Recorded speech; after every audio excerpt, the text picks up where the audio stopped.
Okay, don't worry. These things never leave my sight. So, but anyway. Okay, so how would you characterize U.S.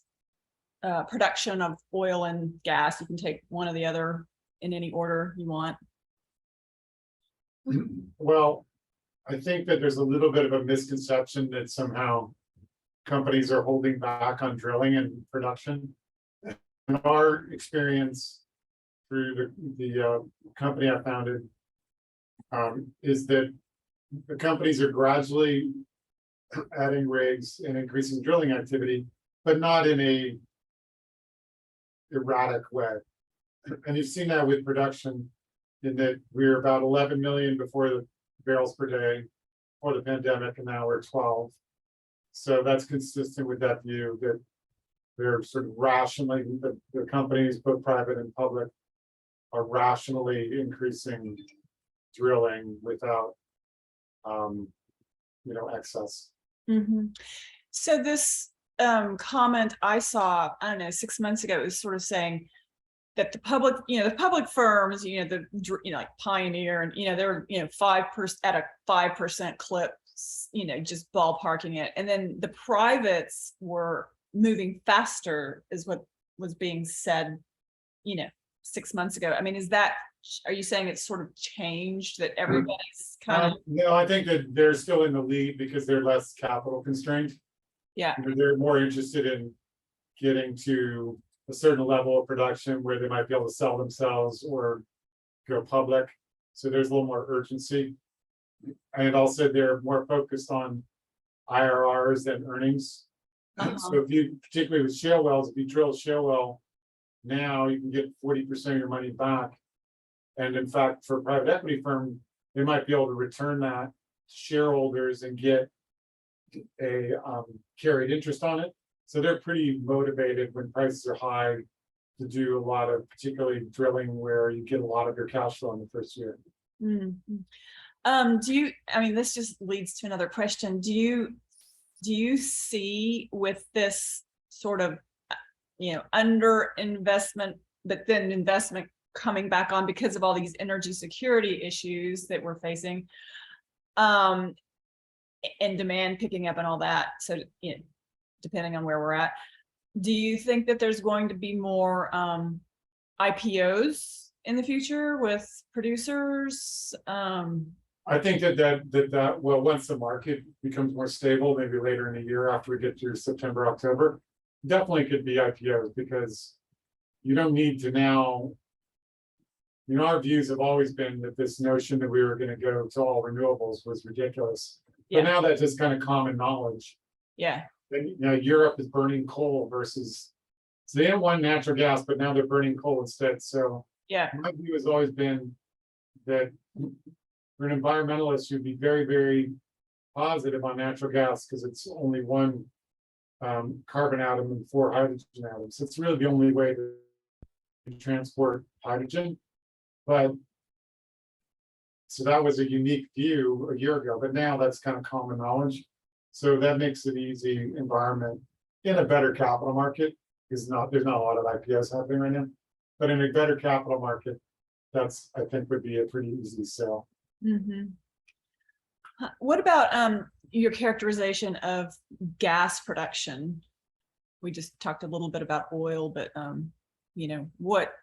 what's sticking out in your mind about gas production, supply demand in that realm? Well, gas had been a waste product of drilling for oil. Yeah. In most cases. So there was more gas production because there's more oil production. But now with the European energy crisis, there's tremendous demand for natural gas, but not just for LNG, but also for use in fertilizer, making fertilizer, for use in chemicals. This is, of course, US-based manufacturing, chemicals, metals, and any other manufacturing process that is electricity intensive or natural gas, because now many people don't recognize that natural gas at the margin price is all electricity. So that's why Europe's electric prices are also 6 to 10 times as much as US electric prices. So that arbitrage is taking place slowly and putting upward pressure on our prices. Not sure they're ever going to fully close, but we can't be at $6 while Europe's at 60. Yeah, So it's got to meet somewhere in the middle. I mean, they probably hopefully won't stay at 60 for them because I don't think they'll go bankrupt at that level. right. But, or most of their companies will. So they're going to probably come down to kind of 20 to 30, but we might go 10 to 15. So you have like a $5 arbitrage, just like in oil. Brent always trades about $2 north of the US price because North America is exporting oil. So it's going to close to that less the transportation costs. So similar things should happen with natural gas, not infinitely fast because it's hard to build the capacity, for fertilizer and these other easier to export. But there's definitely going to be upward pressure probably through the winter. And the thing about natural gas is also it's very volatile, harder to store and transport than oil. Yep. So we could have super spikes just like they're having in Europe where we hit $20 an MCF during the winter. You mean in the United States? Even in the United States. Yeah. Well, do you think If then? we have a cold winter, if we have a warm winter, Yeah, it could collapse. So it's just gets priced on you can't be without natural gas. But if you have too much of it, you can store it, but it's hard to store it quickly. So it creates extreme volatility for traders as 100% volatility, which is nearly the highest of any publicly traded security. wow. The UNT has a volatility right now. So the ticker, the ETF for natural gas has a 90 vol, whereas the oil ticker is a 43 vol. So it's twice as volatile, almost exactly twice as volatile as oil. Wow.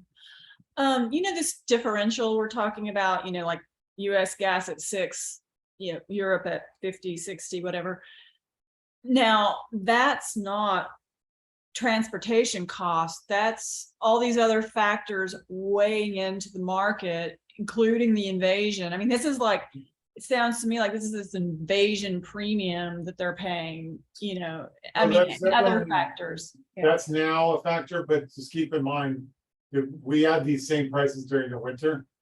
So it's really a failure of Europe to procure adequate, secure natural gas. So initially, it was the procurement ex-Russia. So assuming Russia was secure, they also blew that as well.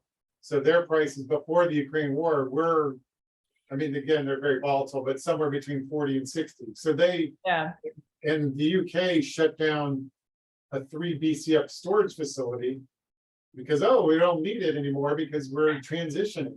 Right. The notion that you can transition rapidly was ridiculous.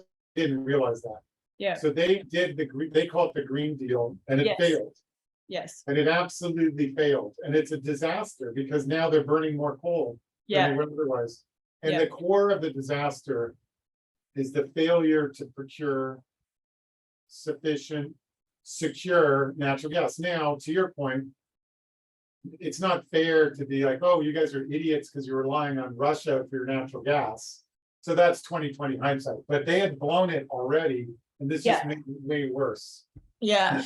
Like their worst nightmare. Like, we made this huge mistake. It's going to get way, way, way worse because the Ukraine got attacked. Yeah. So it's kind of clearly that part of it's unlucky. Yeah. But they were way more vulnerable than they should have been. Yeah. Because of this utopian society that they were envisioning. And I would refer you, if you haven't seen it, Fareed Zakaria, who's a CNN commentator. Yeah, I'm familiar with him. Yeah, he wrote a great op-ed in Washington Post about there's a saying, don't let the perfect be the enemy of the good. Yeah. This is what I say that. The most vocal environmental, I'm an environmentalist, but most vocal, I'm not a vocal, I don't go down and protest and go chain myself to pipeline. So, but most of the vocal environmentalists are extremists. And Yeah, they're more like trying to make movies and headlines. yeah, They're not trying to solve the problem. right. They're actually making the problem worse, and we're Yeah. breathing coal dust in both Texas and New York because of this extremist solution that's not working. Yeah, no, I mean, actually, on this, on my website, this ESG and energy panel, I said exactly that. Don't let the perfect be the enemy of the good, you know, because this is what I write about, you know, and this is my Yeah. whole I wheel. would just, send that article out or refer to it because Yeah, CNN is more of a, liberal bastion, yeah, and Fareed is somewhat liberal but pretty balanced. yeah, So it's not like I learned it from him, but yeah, he's basically saying what I've been saying for the last 5 years. right. And Right. so I Yeah. just think it's an interesting source because it's not like the head of ExxonMobil or Yeah, yeah, you know, sure. No, I get what you're saying some completely. rightist Republican saying it. It's like a well-known journalist who works for quite a liberal, what's known as quite a liberal station. Sure. No, absolutely. No, that's great. Yeah, I mean, it's a real mess. And you know, it's good that you're reminding me because the man who this cover story is about, you know, he's a private producer and doing things in Europe with natural gas. And you know, he gave a speech to some policy group in DC back in January and was talking about the crisis that they're having, you know. Oh no, it was actually in December last year, you know, when prices were high, and discussing very much this point that, you know, like you say, the procurement, the you know, the ambition got ahead of the reality in this energy transition. And so, yeah, I mean, and the problem is now is you have today, you know, the Ukraine problem, you know, kind of people focus on that and they don't work back, but this is a result, you know, Ukraine just blew things up, you know, and added just geopolitical nightmare risk to the equation. Yeah, the But lesson might have been more clear if that never happened, because there would still probably been a winter crisis as well. yeah, in absence of Ukraine, the counterfactual would have been that It would this, have been more obvious that it was not just in Ukraine. yeah. Well, I'm going to be pointing all that out, you know, in this article. But again, anybody who studies it will see the price spike occurred well before the Ukraine. yeah, but I think it's important to highlight the truth and to chronicle the reality, because this is the problem. People have short memories. People are just watching the daily news and they're not getting the whole picture. Well, the news also gets distorted by political outlets. Yeah. So for instance, there's some journalists and commentators that are sort of hell-bent on declaring that we're in a recession. Yeah. When in my view, we're clearly we're not in a recession. We might go into one, but we're not in one. Right. But their only reason, well, I suspect their motivations are just simply to kind of add to the narrative that everything's terrible and that you should vote Republican. Right. Versus just analyzing the fact and saying, well, actually, yeah, there was a couple quarters of weak GDP, but shouldn't rely on the first quarter because that's notoriously and empirically inaccurate. And the underlying dynamics are not showing any weakness, but they don't care about that because they're just trying to spin control. Because clearly all Democrats are just trying to say, well, inflation is the Putin problem. And it's just not the case. Right. Right. Way bad before that. It's a contributor to the problem, but politicians don't like nuances. No, no. That's not there. They don't, I know from going on TV, you can't have a nuance. You have to have something that's dramatic and clear. Right. A nuanced view. Right. No, absolutely. No, and this is the problem, right? So I mean, you've kind of addressed a bit about the energy transition and the Russia impact.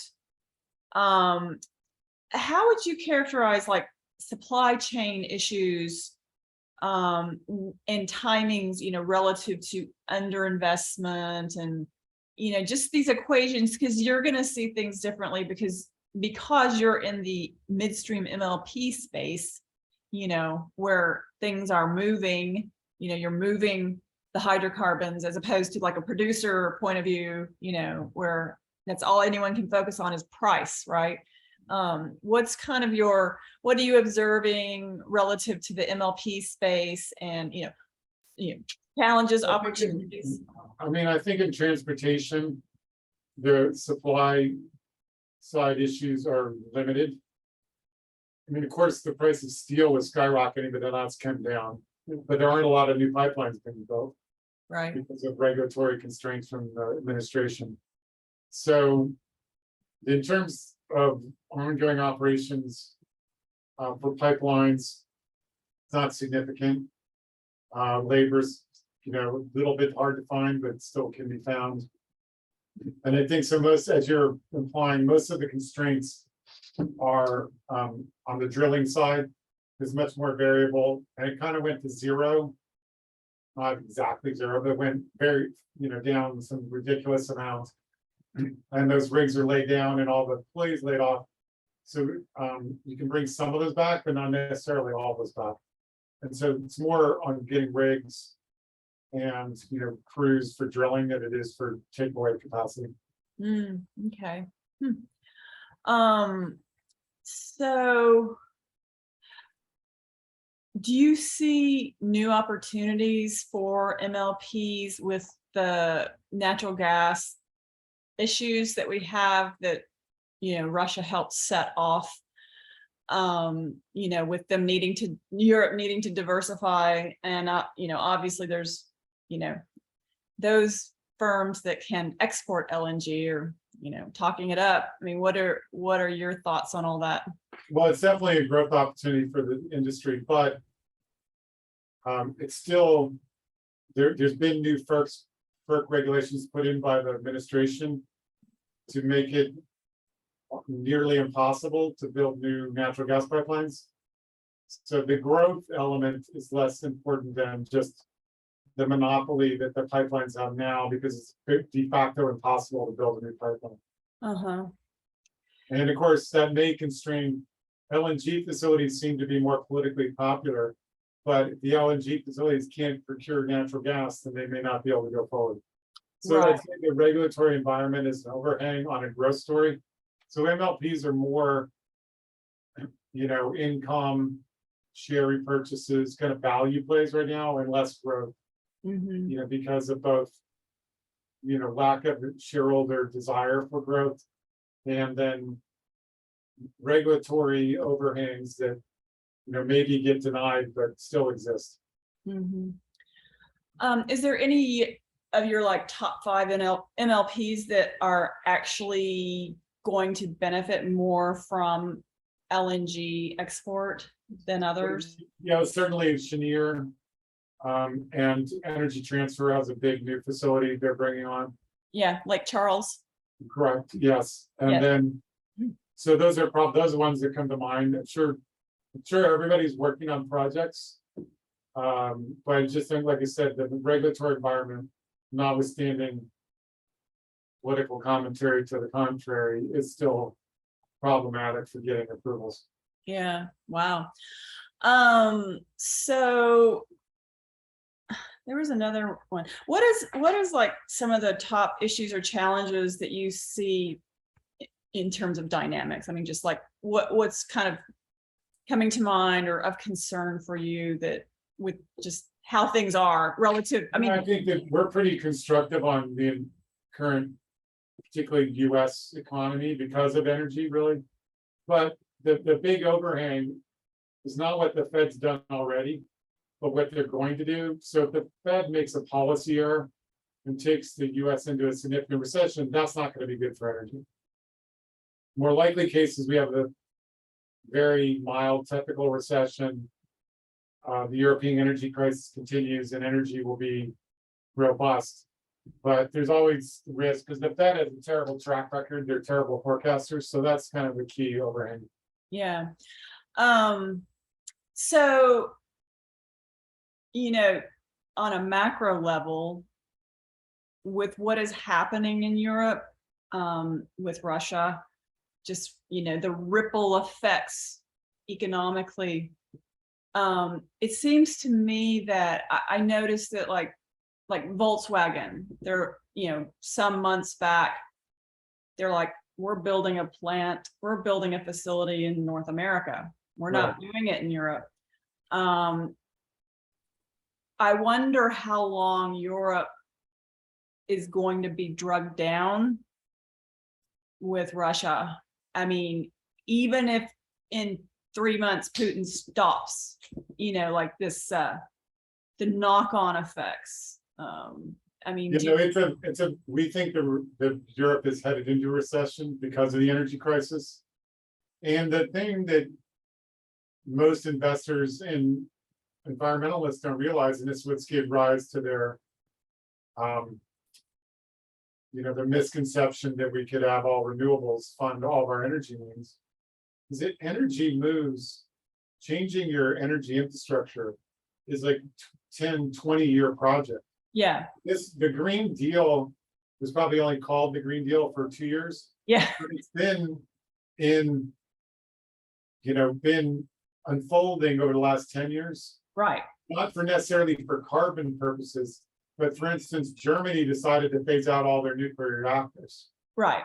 So this failed policy, has been underway for 10 years. So you can't just say, oh, well, we were kidding. Let's reopen all those nuclear reactors. That's not the way it works. Mm-hmm. And usually they get dismantled and it's not possible. So the solution will take a while and it's going to be an overhang on European economies. And this is the part that no one focuses on. It is going to be highly beneficial to the US and North America. Yeah. Because of this. Like most people, when you say, well, gas is at $60 and it's $8, $9 in the US, they're like, okay, whatever. $8.60 doesn't sound like a lot to me. That's a 80% difference. Yeah, it's huge. Normal commodity markets, the differences are measured in like 3%. Right. So if oil people can understand oil more, but if oil was trading at $360 a barrel and it's like 100 in the US, people would be like, oh my God, that's incredible. Because natural gas, people don't really fully understand what it is and how it's used. Right. Everybody's like, oh, whatever, I don't care, it's Europe. But it's a very profound impact on the US economy. And that's why we're bullish that we'll stay out of recession. Yeah. Because all of our manufacturing facilities, a lot of them are in Texas. Right. Factories, all these old economy, they're in flat out maximum capacity. Like there's not going to be any layoffs.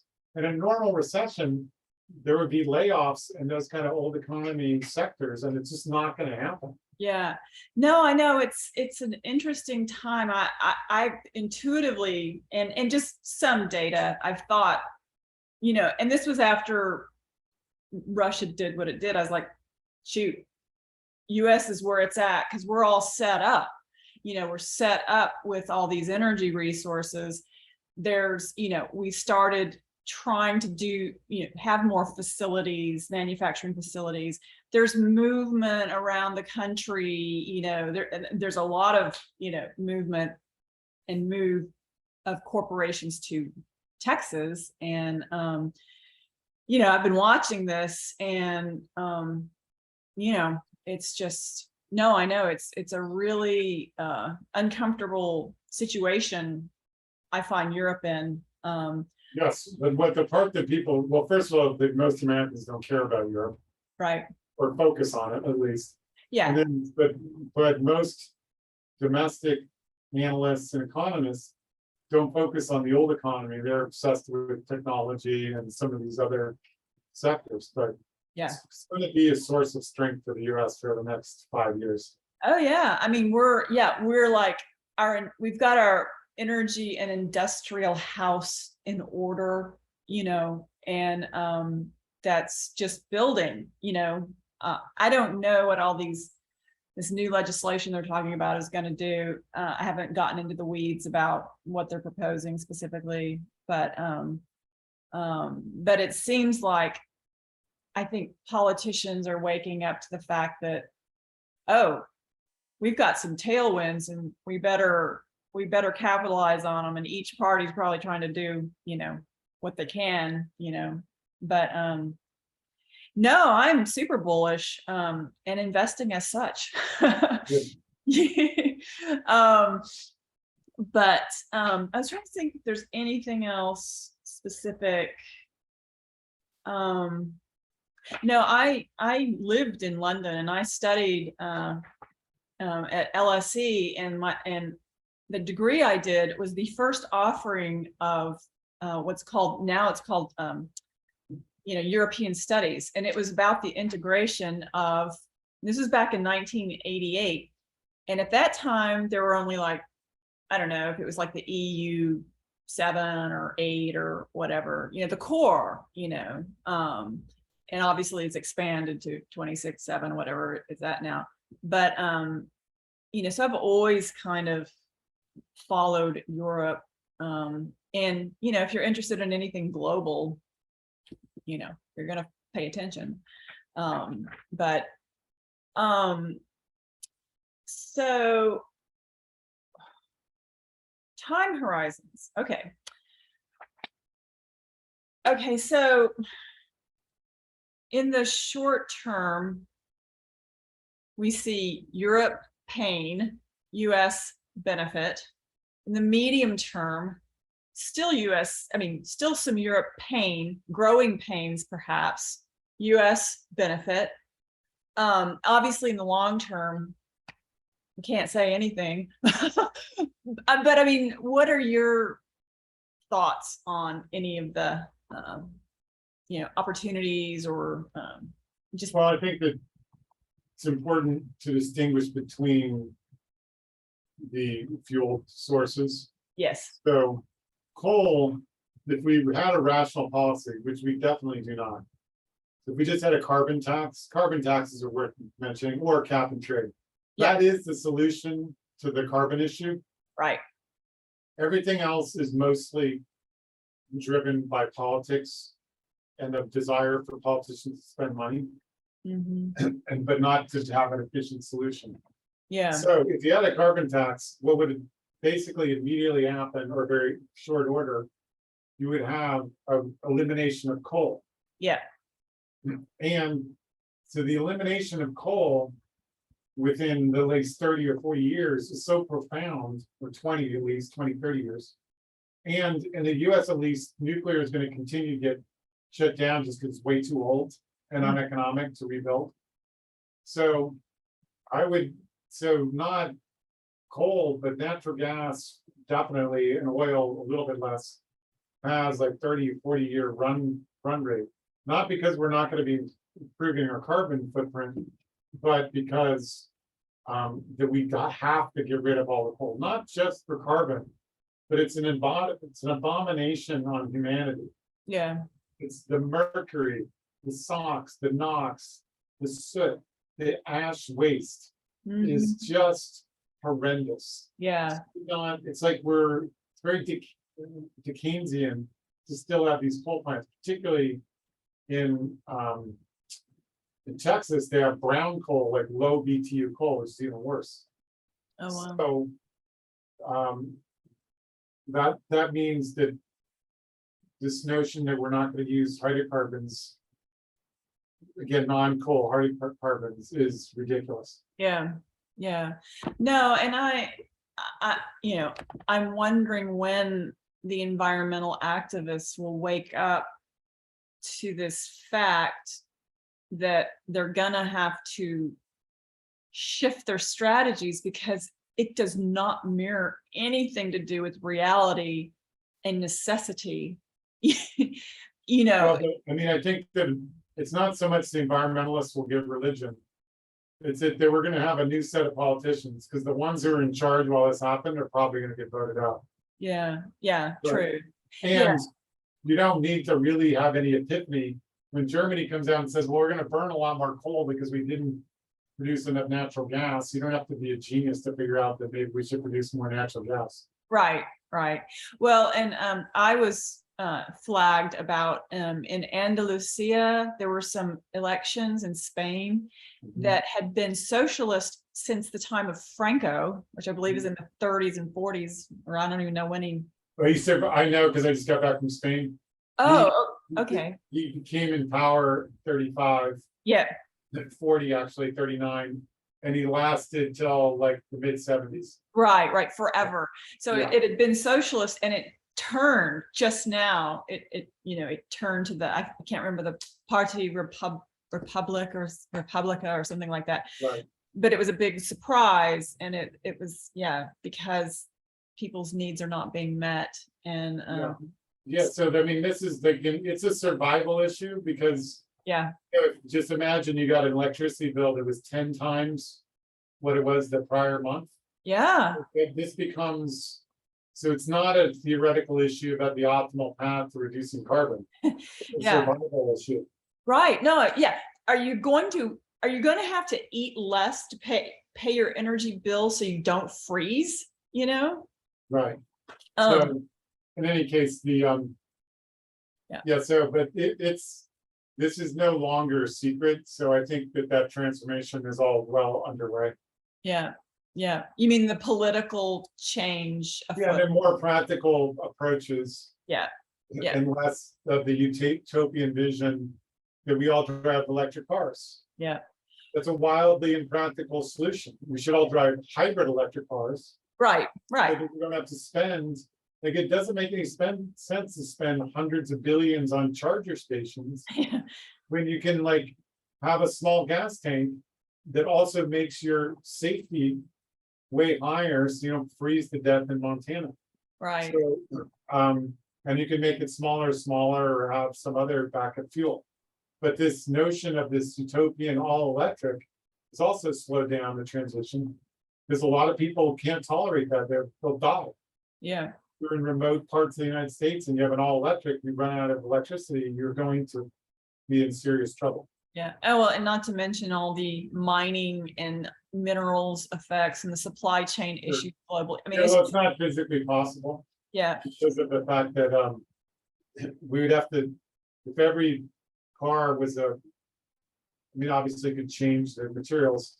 It would require, for every car in the world to be electric, require a 10-fold increase in manufacturing of lithium.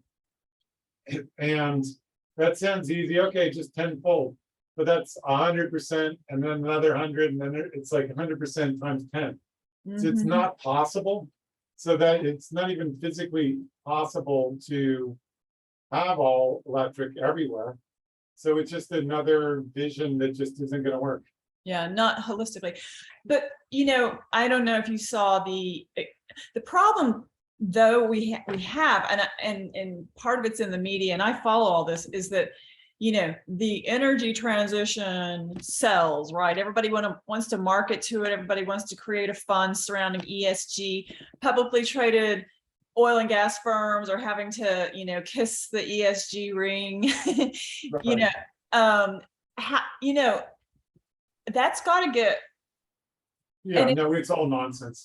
it's Partly because that you should never have three highly complex issues yeah, put into one rating. yeah, It's like the dumbest thing. I can't think of a good analogy because it's so dumb we never do it anywhere else. right. So I can't think of a ridiculous example Yeah. because it is just so ridiculous. Because Right. one of those issues has tremendous nuance to it. Yeah. They should never be put together. Yeah. Well, I was just working yesterday with this professor, these two professors, they're discussing, a climate risk rating as opposed to the ESG. And everybody that knows anything knows that it's the E part of the ESG that matters. It's emissions, it's environment, whatever.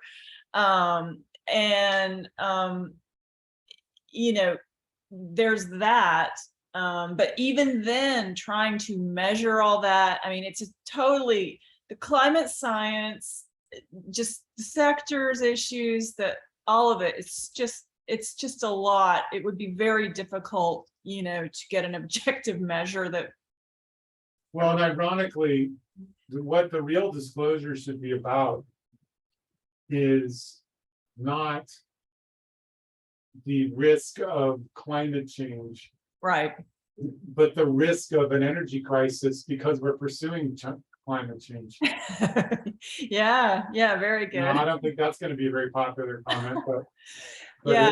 but nobody like that. There's no, like, if you were to say, okay, well, what's more important to European companies right now?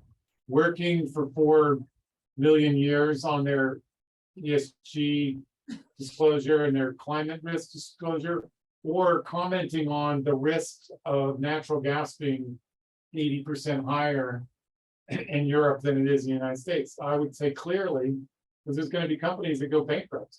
Yeah. For that reason. So right.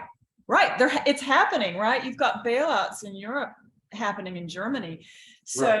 no, The absolutely. real disclosure is required, but not going to come out of the administration anytime soon. Well, and the other thing is, companies are spending so much time dealing with it all that, use that time to think of something innovative. If you're trying to reduce your carbon footprint, okay, instead of like spending all this money on consultants and this and that and the other, trying to meet this net zero target or whatever,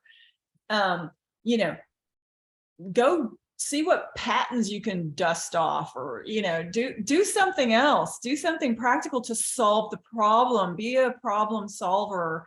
That's kind of what I'm thinking. Well, and I just think that, yeah, doing that versus like spending $7 million on disclosures. Yeah, no, I mean, it's they just make no impact whatsoever. It's just a way of intimidating people. right. No, it's a big wake-up call. I mean, there's a reckoning, and I think it's gonna get a little bit ugly. Well, there's no reason to even worry about it. Yeah. Because when people get hit in their pocketbooks, Yeah. they're going to care. Yes. You don't need to go into rural Texas and explain to them how a failed energy transition is a problem for them. Yeah. They're going to be looking at their electricity bills and quickly realize there's a problem. Yeah. And We're voting out. We're going to vote out Ted Cruz. No, they're not going to vote Ted Cruz out. They're going to vote out other people. He's in the Senate anyway.